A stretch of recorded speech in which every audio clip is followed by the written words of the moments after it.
are listening to Arts on the Air, a bi-weekly-ish interview show dedicated to Savannah, Georgia's artists, musicians, and authors. Each episode will feature a guest in conversation about their philosophy, practice, and current projects, as well as their thoughts on the state of the arts in our community. Our theme music is a clip by Jose Ray, made specifically for our show. Hello all, this is Kate Stanton Melendez, and this week I had the pleasure of sitting down with Isak Dove. Isak Dove is a self-taught artist, originally from Michigan, currently based out of Savannah, Georgia. Most recently, her work has been exhibited locally at Gallery 2424 and Art Southeast, and internationally in Zurich, Switzerland. An avid traveler, Dove often combines her love of journeying the world and her passion for making art, bringing her paints and brushes with her as she travels the globe. In 2024, she spent 6 weeks alone in the Peruvian countryside painting fruits and the mountains. In 2018, she was a resident artist in Sri Lanka and painted in the jungle alongside monkeys for a month. In 2012, she converted an old broken-down milk truck into a little studio in an olive grove where the goats roamed in a desert in the Middle East, which is where she first alchemized her goat girl, a character that appears in many of her paintings. These days, Dove can most often be found locally, live painting in the beautiful Forsyth Park downtown. She also dabbles in curating group shows, such as the Surreal Soiree, a group show of fantastical, strange, and uncanny artworks, opening this week in the Cobra Room of Lone Wolf Lounge. This show features 25 local artists and opens this Friday, June 5th, from 5 p.m. to 10 p.m. as part of First Fridays in Starland. Yeah. You want to introduce yourself? Well, I'm Isak Dove, and I am from Michigan, but been living in Savannah for 17 years now. So definitely a local artist. And lately, I've decided to start curating a few call for entry community-based shows. Yay! All right, do you want to talk about the one coming up first? Do you want to talk about your art first? Let's go ahead and talk about the show that's coming up because it's in just a few days. Mm-hmm. It's called the Surreal Soiree. And I just did a call for entries, put it out there, blasted it, and told everyone else to share. I've gotten I got a lot of submissions, actually. How many are we talking? Over 50 artists. Wow, okay. Yeah, so it was actually the third show that I have curated in the last maybe 7 months. I did a few pop-up shows like years ago back in the Starland district and different events, like feels like another lifetime, different scene even, but really the beginning of that whole do-it-yourself art scene in Savannah. But this is my first run of like curating shows that are actually in an establishment, and up for a month. Well, this is in Lone Wolf Lounge. How did you get connected with them? So I've known Tom for years, Tom Worley, and all the guys up there. I was invited to have a show there, I believe it was in 2024, and that was a solo show. Or it might have even been last year. I don't really remember now. Time is flying these days, exponentially. So you're used to the space. You were like super excited to come back. Yes, but I had quite a few solo or small group exhibitions in the last few years, so I didn't really feel the need or I didn't have the gumption to do another solo show, and I was riding off of a few successful group shows. So when he asked me, if I wanted it for a month this year, I said yes, but group show again, and he was all about that because he's about community as well. How did you pick the 25? Were there like parameters other than just surreal in general? Did you? Well, it was not easy to turn some people down. Of course. I was really lucky the last two. I had enough space and just enough entries to have everyone was accepted. Cool. But this was, I did want to really stick with the, not really just the theme, but the actual genre of surrealism. It was kind of not a theme, more of a genre. And there was stuff definitely falling into that. And then, of course, stuff that's a little just more fantastical, uncanny, which was part of the like eluded theme. And so I kind of went through, took out anything at first that really didn't fall into the surreal category much, or if there was information lacking and I had tried to, get it, just basic stuff about pricing, dimensions. And then I actually took a screenshot of everything that I liked. And when I was able to like zoom out on the grid of that, it was kind of easier than I thought it would be to see what was going to flow together. If there were, coincidental color palettes that went well together. So. Very cool. Can you talk about like any favorites in the show? Do you have like BFFs or favorite pieces, favorite people? Well, of course, the thing that started this whole like community outreach, if you will, was a group show I did with Adrian Berklin and Max Feist at Gallery 2424. Oh. Which of course, I guess it's June 1st, so they are now, defunct? Yeah, but what is it? It's now the Clio space, Mm-hmm. so that's a great new thing, but sad to see that part of that space go. For sure. But that show was amazing. I got in touch with, Adrian and Max are both friends of mine and colleagues. We all sell out at the park occasionally. So I asked them to do a show with me, and then realized our work necessarily it wasn't really cohesive. So I was like, we could make it cohesive if we all painted in the same colors. And that's why, so we chose to do a limited palette for that show, and it was really successful. What a fabulous idea. I must not have been back in Savannah for that. Very cool. Yeah, this would have been August last year. Oh. July and August last year. I was out of town. Mm-hmm. Yeah, sorry. Oh, no, don't be. I was around for the February feminism show. Awesome. That one was cool, but yes. So yeah, that was a kind of started I was going to do a call for entries, but then I ran into them and we just decided to work together, and that went so well. So that inspired me to do the call for entries limited palette. And that was the first one I had at White Whale, followed by the feminist Femuary show. And that was amazing. So yes, back to your question. Adrian Berklin and Max Feist are both in this show. Cool. And they're two of my favorite artists and BFFs. So very cool. But there's also a wide variety. There's Beth Logan is in it. Fab. Tamara Garvey's in it. Fab. So, and then as well as totally, people that have been on the art scene for a while, but also folks who have never shown before. Lydia Sticks is a tattoo artist who has amazing work. And I always forget the other person's like artist name because I know their face or their Instagram name, but they just submitted a piece kind of last minute. It's absolutely in the genre of surrealism. I don't even know their title yet. I asked right before I got here so I could. So it's all a secret, and we all need to go see the show. Yes, but that's good. No one should know who my favorite is anyway. So it all works out good this week. Very cool. I mean, what sizes are we talking? Are we talking all big, all small? There was a max requirement of 30? There was, and I did take a couple things. I did say there could be exceptions considered on a case-by-case basis. And there were one person that just didn't really have anything smaller, Brian McGregor. Okay. He's going to be in it. Cool. And then as well, just people that when they ended up framing it, it went like an inch or two over. I really just wanted to get as many people as I could in. Yeah.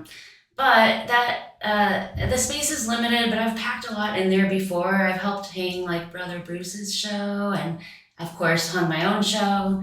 So I know I can get it all in there. I've been lucky with it working out just perfect. Are you just taking like hammers and nails? Do they have like a secret hanging system? I've not looked too in depth. Are you just like banging this holes? one is called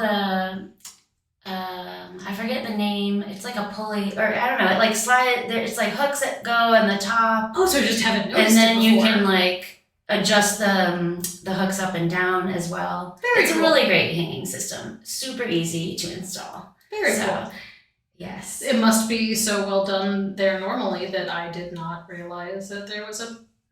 Yeah. That's great. I think a lot of those, the people who started that bar are also artists. So That they would kind of track. thought, you know, it's like, and as well as being bartenders that open up a bar, it's like, art, you know, you're going to do it right. You're going to think about all those things that made it difficult and hopefully, I don't know, provide the tools needed. So what do you like more? Painting, curating, both? Well, painting absolutely is my passion. I love it. But You're totally self-taught. Well, you know, I had a really good kindergarten art teacher. I think I even remember her name was Sue. And then a great high school art teacher, and took one life drawing class in community college, and that was it. But, you know, I have a lot of colleagues I learn from and observe all the time. Very cool. Very, very cool. I mean, in the SCAD town, Mm-hmm. you know, many people are connected that way. So it's very cool when you just figure out your own vibes on your own.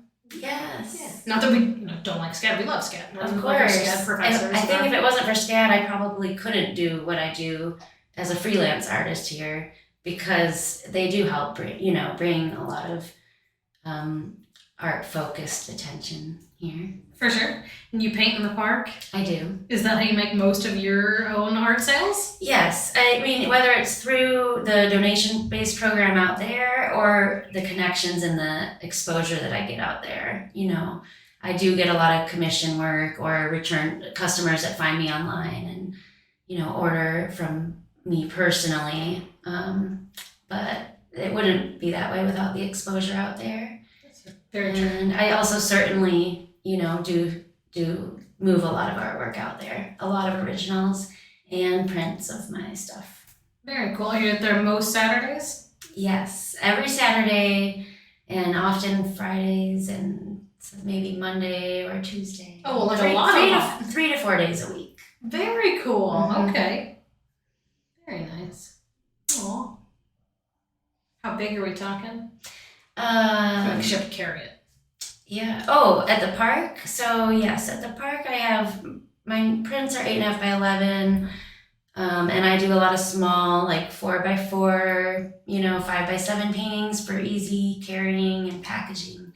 But I try to always bring out a couple bigger pieces, because there are people that, you know, sometimes it's just the one right person walking by and they do want that big piece. And so, you know, I haven't brought out anything more than probably 20 by 26 inches out there. All right, easy to put in a car if it's local, you know, located nearby. Easy peasy. Or I've had people have me ship it to them. Oh, perfect, of course. I add a little extra on, and I just tell them, or they tell me when they'll be home from their vacation, and I get it there a couple days later. I just love Savannah so much. The idea that we have so many painters that can just paint in a park and like have full-time careers and like live here happily. Yes. Like meeting strangers just at random. That's just so pretty. Yeah, it seems like something you'd think would be scarce and rare, and it's actually like everywhere I look, there's artists making, you know, some sort of living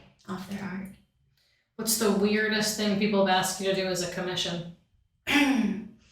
Ooh, once I got someone who wanted me to mix like very strong like women empowerment with a unicorn with a beet, like a root, yes, okay, like a tuber, a root vegetable, and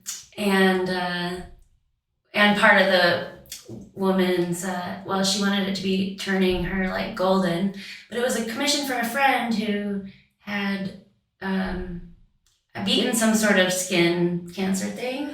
Came up with a tanning, you know, a sun-free tanning solution that used beets, and it was her. Oh, and then it also had to incorporate the person's business logo. That is colors into it. It was wild. Very specific. It was a friend of mine. And I was like, why did I say yes to that? But then I also feel honored because people, like, when they have a weird idea, they come to me for it. And Isaac will figure that out. Yeah. If you come across a photo of that in your phone, please text that to me, because I think that's beautiful. The thought that the pictures that first came into my mind were all over the place. Like, is the unicorn going to be spearing the beet? Like, I just didn't know, But in the end, there was a woman, like, feeding the unicorn a beet. That's very Which made more, it was like, and then I also, through that, learned how to paint a horse, which I was always terrible. Horses I've never been able to draw, and I had to learn how to do that. On top of all those weird requests, but it was amazing. They were so happy. They cried when they got it. Aww. So that makes me happy. What's the weirdest thing somebody's ever said to you painting in the park? Oh, well, the weirdest stuff probably I couldn't even say, but but the other day someone did ask if it was cult artwork. And then I also had someone tell me that I must have a lot of anger. And I thought that was weird. Now the cult, I thought, well, maybe if there's some mysticism, because like maybe a Mary Magdalene cult, sure. I could kind of see it with all the divine feminine and symbology from different, myths that I get. But yeah, my work is probably emotional. Like, I'm a very emotional person, and that's what inspires me and drives me to create in the first place. I wouldn't get angry. And I try to go, maybe deep, but to me, the anger thing was very, that one threw me off. That seems to say more about them than you. That's not my favorite takeaway. Well, it is all subjective. That's true. What do you want to talk about? Well, maybe back to the show that's going to be at Lone Wolf. So that will be opening up Friday, June 5th, along with First Friday festivities in Starland. And I'm excited. It's always interesting I've done it 3 times now, so it's only my 3rd rodeo. I still feel very new, like I don't know what I'm doing. But it's really been a joy to bring the opportunity to folks that might not have it otherwise. I've had a lot of people ask me how I get into shows, and I've been lucky with being in the right time, right place, knowing the right people, and just also being consistent. Like, as soon as I moved to Savannah in 2010, I sought out the do-it-yourself art scene and submitted my paintings to any call for entries that they possibly fit into. And that's how I kind of got started with solo shows in Savannah.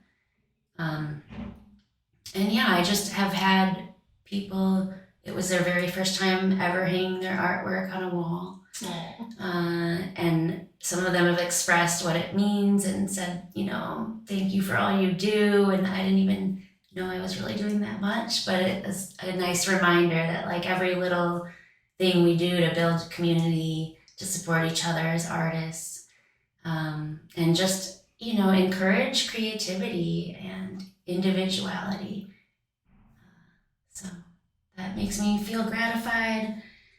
And there's a wide range of mediums, and it goes from, I think, 4 by 6 inches all the way up to 30 by 36. Wow. In this show. So I just assume it'll be like the last ones, where everything fits together perfectly, like a little puzzle piece. And yeah. When do you do the physical hanging? Because today we're recording on June 1st, so the opening is Friday on the 5th. Yes. So I have people draw. The thing about doing these shows at venues is you don't have a lot of time to really see the work in person. Now, hanging in one day isn't such a big deal, but it is interesting to not really know until the day of. But because this is in the back room, the Cobra room at Lone Wolf, I do actually get 2 days for people to drop their work off. Very cool. So they're bringing it tomorrow evening, and then Wednesday, as soon as they open, I'll be there, and I'll have it hung by, happy hour Wednesday. And opens Friday. And it'll be up for the whole month. I think that's where the hanging system really comes in handy too, because if it were just like hammer and nails and you're trying to do it when the bar's not open, that would be a very tight timeline. But this is perfect. You have tons of time. Yeah, yes. Aww. It feels like a lot more because as well, White Whale, who's been amazing with these shows too, they're super community oriented. And if anyone else has any, pitches or ideas, go and pitch it to White Whale. They're great. But there, you do really have to do it like day of. You can get there when they open, and then try to get out before too many people come, because you are banging. And I was like pulling tape and stuff, and my friend was making fun of how loud I was being last time.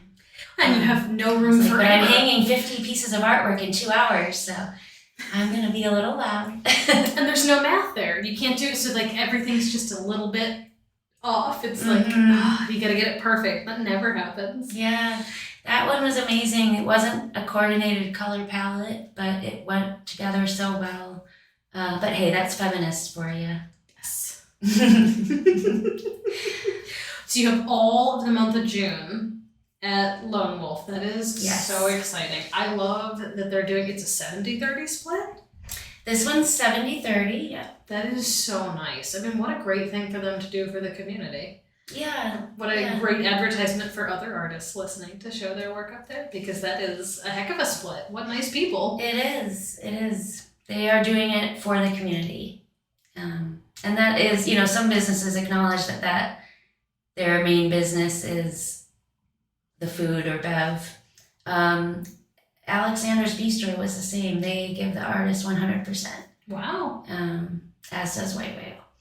But with the hanging system at Lone Wolf, that 30% is worth it. Yes. Yeah. I can see that. Oh, that's so sweet. Cobra Room. You can rent it for private parties. Have you guys rented it? Have you rented it for anything? I have not yet. Ooh. I've been back there for some karaoke and some cool film screenings. I wish I could there's like a new film, I don't know how new it is, it's called Leonora in the Morning Light, about Leonora Carrington, who's one of my favorite surrealists, and she is just brilliant. She's also an author. I recently found out when my mother, who's also an artist, gifted me a novel by her, and I thought it would be really cool to have like a viewing of that, but it's like you can only get it in Germany and Austria and France right now, so. But we'll see. I'm thinking of writing, but I have this really great venue. It's called the Cobra Room. Leonora would love it. It's got a black and white checkered floor and red curtains. Let me show this here. Very cool. Well, I mean, if that room is constantly full of local art, you'd think that would be such a big bonus for them to use for event spaces. I mean, I would love to rent that as an event space, knowing that it could be full of a local artist show. Right? Oh yeah, sometimes it is. I know that when a colleague of mine had a show there were people that rented it out during that month. And I'll try to throw a few other events. We're gonna have a drink and draw on Monday the 15th. Cool. So, and Max Feist usually hosts those over at Lone Wolf. So we'll co-host it.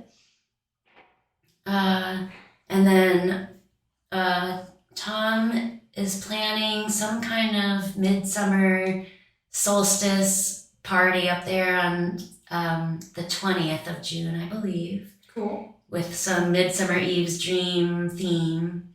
So that was kind of how when him and I talked about it, that's how I ended up going with the Surreal Soiree, because it would fit in with Midsummer Eve's Dream. Very cool. So you got multiple events. Very nice. Yes. Tons of time to see it. They're open every day, right? Yeah, the room's not always open. The venue's not open on Sundays. Oh, fair. And then the back room's not open unless there's an event going on. So it'll be there with private event. And if anyone wants to view the work, they're more than welcome to reach out to me, of course, and I can just go up there and, as long as the venue is open, which is, I guess, Monday through Saturday. Yeah, that makes sense, because local liquor laws. I forget about that. It's a bar. Yep, probably not open Sunday. Very cool. What about your own work? Are you working on anything exciting? Do you have like 1 piece, 2 piece, 3 pieces in the show? Oh, Lordy. Oh, in the show I have 1 piece.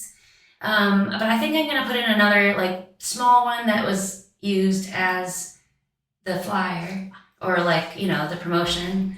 I actually sold that. It was just a little 5x7, but I like making hand painted or hand drawn flyers for stuff. And then that one sold. So I'm just doing another little one because, more for like the sentimentality of the show. But other than that, I just have so much I'm working on, like personally at home in my home studio. What do you got going on next after this? No plans, which is great because it's been one thing after another, and I just want to kind of make some breakthroughs, which takes a mix of like boredom and I don't know, terror, like going through the processes where you have like, can like have time to just, fool around maybe with some not really new materials, but just different styles, techniques. Because I work with both oil and acrylic. And when the oil paintings, when my schedule gets busy and I have to like put the oil paint away for a few days, it dries, the brush is dry, I'm terrible about it. And then, I just want a good like week or two in the studio. And trying to make some breakthroughs with bigger work and also working on a bunch of tiny little treasures like painting mermaids in sardine tins. Adorable. So these are things that are, and like other than that, I'm also simultaneously working on my biggest canvases yet. But I'm trying to hold off on any commitments, just work on the creating aspect after this. Keep going. I think you're ending on such a high note. Savannah's whole art market seems to kind of come to a flourish in June, and then everything seems super, super quiet in July. And then we do it all over again where we build everything back up and like it comes to a high note at Christmas, and then January is super, super quiet just like July. These cycles are so fun. So I love that you're ending on a high note for this part, and then you've got some built-in time, that downtime in July anyway, where we don't have tons of shows going and nothing's usually going too serious. Yes. It's just too hot to be too creative, at least for me. Exactly. Oh, it's so hot out there in the summer. I still go to the park, but it'll be nice to also just take it easy a little bit, work in the AC in the studio. With not having anything booked and solid coming up, do you get to be more free, or do you like working towards shows, like the color palette from last time where you have parameters? Yeah, I do love a good assignment, but it's nice to have a break in between. I also, for the last 6 months, started teaching art lessons out of my home studio. Oh, I didn't know that. And I just got a break from that for the summer because summer schedules are just, there's a lot happening.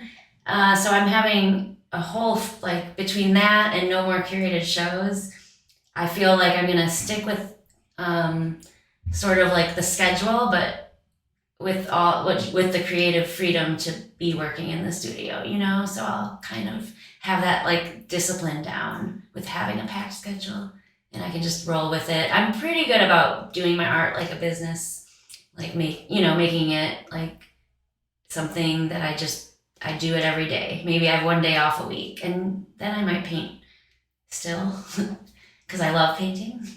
That's so disciplined. Do you wake up like you're going to an office job, it's 9 a.m., time to clock in? Absolutely. Love it. And these days I wake up really early, so I think I started at 6:30 this morning painting. Yuck! Well, thank you for seeing me. It is so late at night for this. No, not at all. It was really nice to have something to come out after to get me to emerge from that cocoon of when you're creating. It can be very... All right. I'm so sorry. Don't be at all. This is my last commitment of the day. So talking about teaching, how did you get into that? So before I became a full-time artist, I was a nanny for about 7 or 8 years in Savannah. And I love children. I actually thought I would be teaching more as my full-time source of income when I quit my job. I just knew I had to be more centered around art. The clock was ticking. I've always known since I was 7 years old that I wanted to be an artist when I grew up, and I it was in 2021, and I thought, well, I better grow up and become an artist. And then, because I think I was like 37, 38. So I was going to teach lessons through all my connections with all the families I worked for. But to celebrate, I went to do free yoga in the park that's offered by the Collins Quarter. And I noticed there were artists out there. And I thought, oh, well, I should also get my permit. And sometimes I can come out here. And that super quickly became made clear to me by the universe that I was actually supposed to be spending most of my time painting and then, sharing those paintings with the world and with people.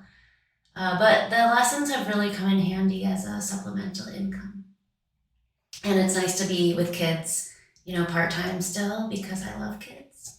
Well, and for your work, that seems to be so fun. Like, tap into their, chaos, crazy brains to see what combos they come up with. I'm sure you, sometimes get some inspiration. Oh, I learned so much from them. I learned so much. In the last 6 months, I think they've really made me, a lot better as an artist. They just have they really don't have rules or thoughts about how it's supposed to be. So yeah, that's really great.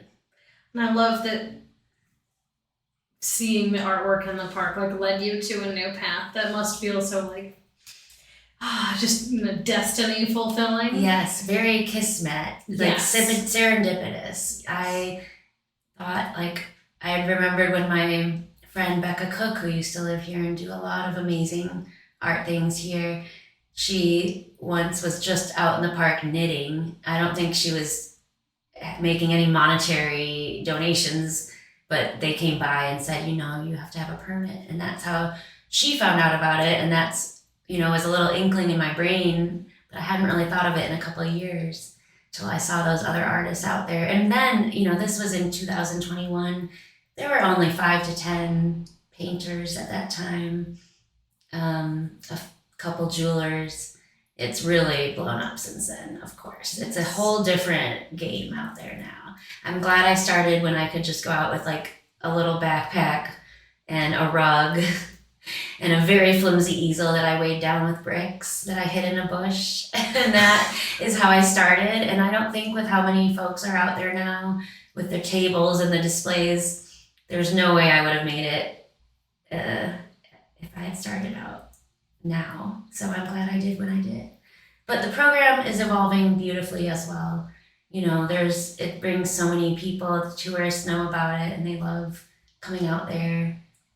And they can find so many local artists in one spot. The locals love it too. I mean, it's so much fun to swing through and see what everybody is working on.